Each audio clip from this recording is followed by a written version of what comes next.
Assalamualaikum warahmatullahi wabarakatuh. Selamat pagi semuanya, atau selamat siang buat yang nontonnya siang, selamat malam buat yang nontonnya malam. Oke, jadi di sini sesuai dengan yang kalian lihat di layar nih. Jadi kita bakal ngebahas tentang kebutuhan dan perencanaan sumber daya usaha. Ini tuh adalah materi yang keempat, oke, bab 4. Jadi kan yang pertama kita udah belajar sikap dan perilaku, yang kedua kita sudah mengenai analisis peluang usaha, yang ketiga dokumen usaha, nah ini yang keempat, perencanaan sumber daya usaha. Oke, saya harap kalian sudah siap ya belajar ini, dan nanti di akhir itu saya bakal menjelaskan mengenai ini apa, tugas yang nanti harus dikerjakan oleh kalian, oke? Kita next ya. Nah, di sini sebelum kita masuk ke materinya, kita harus tahu dulu nih mengenai pengertiannya dulu gitu. Karena kan tak kenal maka kata sayang. Di sini kan ada pengertian sumber daya usaha. Sebelum kita ke perencanaan sumber daya usaha, kita harus tahu dulu nih sumber daya usaha itu apa. Di sini disebutkan sumber daya merupakan kebutuhan untuk menghasilkan produk atau jasa yang kemudian dapat diperjualbelikan gitu. Jadi menghasilkan produk yang dapat diperjualbelikan oleh sebuah usaha, oleh sebuah bisnis. Di sini ada menurut Zaki Fatoni, sumber daya usaha adalah sumber daya yang diperlukan untuk mewujudkan peluang usaha. Gitu. Jadi kan kita kalau misalnya mau membuat sebuah usaha nih kan berarti ada produknya kan, ada produk atau jasanya. Nah, untuk membuat produk atau membuat barang atau jasa itu kan kita perlu bahan-bahannya gitu untuk membuat itu tuh. Nah, kita mempelajari itu di sini. Terus di sini masih menurut Zaki ada 4 kelompok sumber daya yang dibutuhkan dalam menjalankan usaha.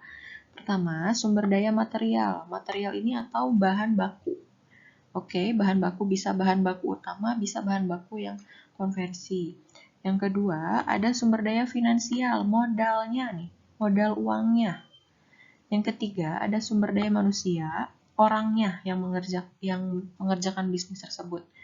Yang keempat, ada sumber daya informasi. Informasi di sini bisa teknologi, gitu kan, dan segala macamnya, atau bisa skill-skillnya juga.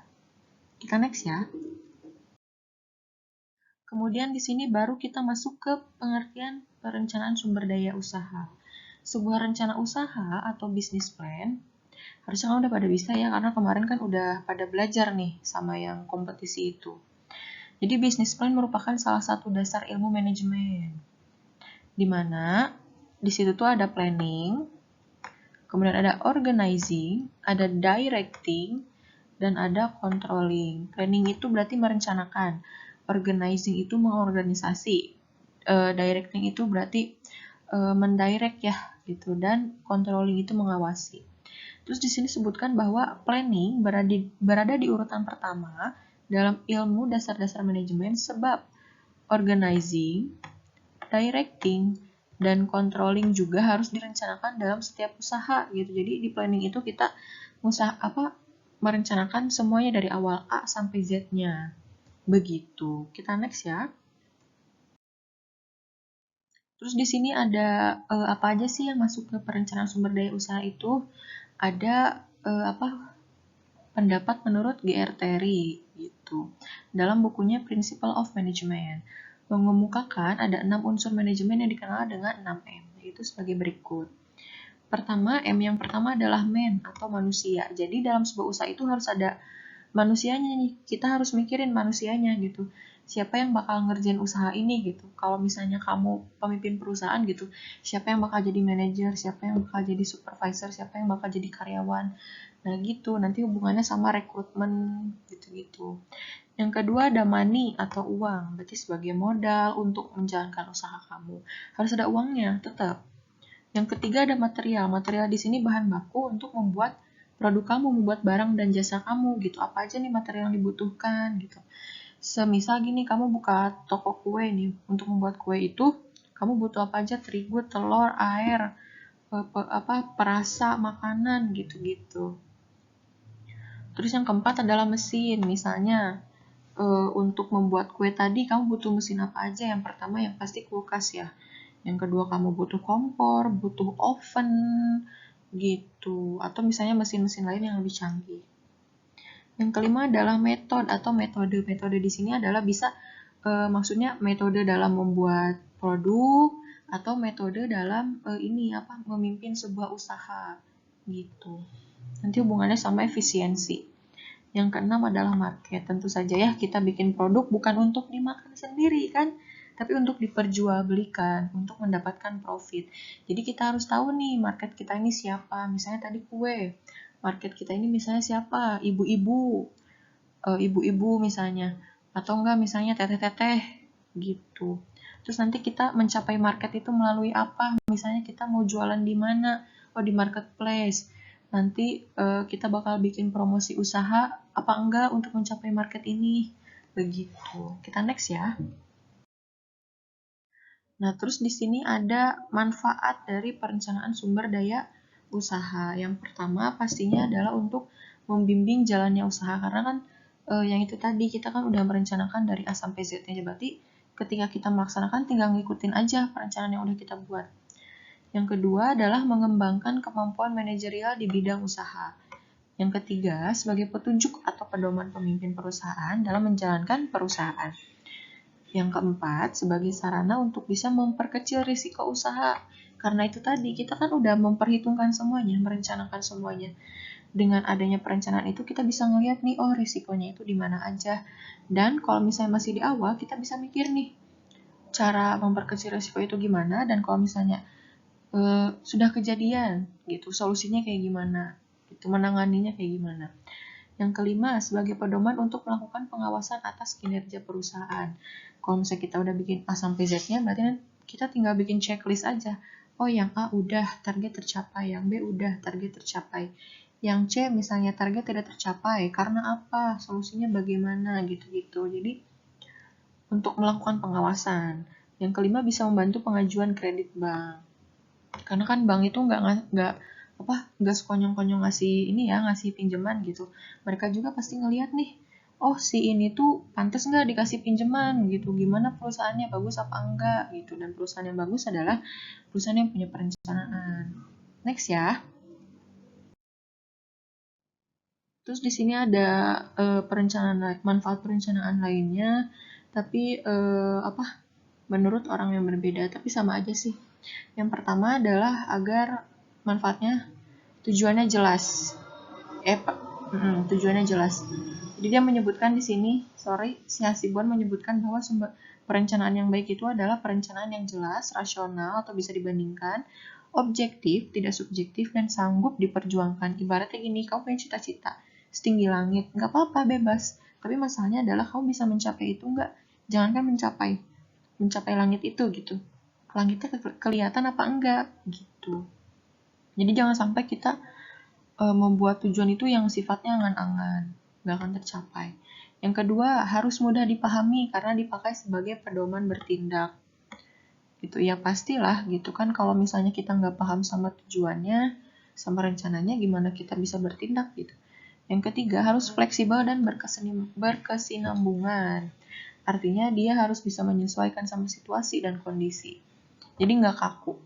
Yang keempat, baiknya meliputi semua kegiatan perusahaannya. Itu tadi harus A sampai Z. Mulai dari SOP, aturan, hingga pemberian hadiah dan hukuman. Yang kelima, dalam rencana yang dibuat, tidak boleh ada pertentangan tugas antar departemen. Jadi setiap karyawan itu harus udah jelas gitu, punya pekerjaannya masing-masing, dan setiap departemen jangan sampai ada irisan pekerjaan. Jadi satu pekerjaan itu jangan sampai dikerjakan 2 departemen gitu. Takutnya nanti bertentangan. Kita next ya.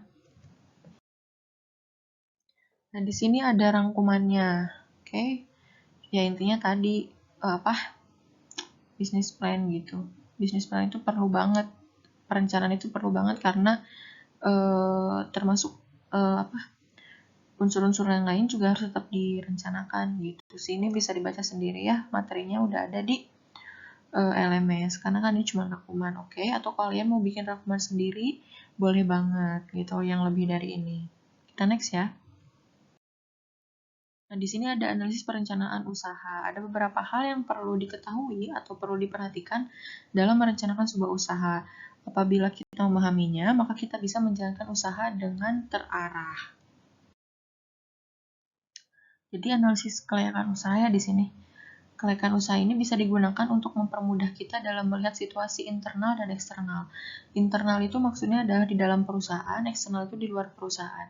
Di dalam perusahaan itu misalnya gini, kita ngelihat nih, si usaha kita ini sudah berjalan dengan baik apa belum, sesuai dengan perencanaan apa belum, targetnya sudah sampai mana yang tercapai gitu. Kalau yang eksternal, kita ngelihat nih misalnya ngelihat pasar kita ini masih relevan apa enggak, mereka masih suka sama produk kita apa enggak, apakah kita harus mengembangkan produk kita atau enggak gitu yang eksternal. Terus analisis pasar ini ada 4 aspek ya. Pertama, aspek pasar yang pasti ya. Kedua, aspek pemasaran untuk mencapai pasar.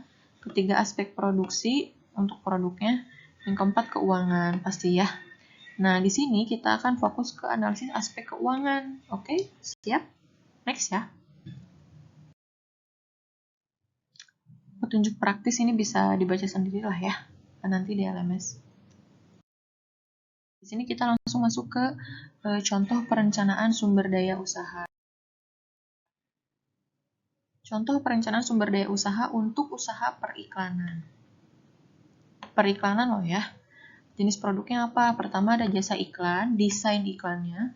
Kedua untuk promosi. Yang keempat repost, postingan di media sosial. Jadi kerjanya untuk promo-promo atau iklan-iklan ya. Iklan juga maksudnya promo sih. Jumlah produksinya adalah sesuai pesanan. Berarti kalau nggak ada pesanan, nggak memproduksi gitu. Pertama, ini kan analisis keuangan ya.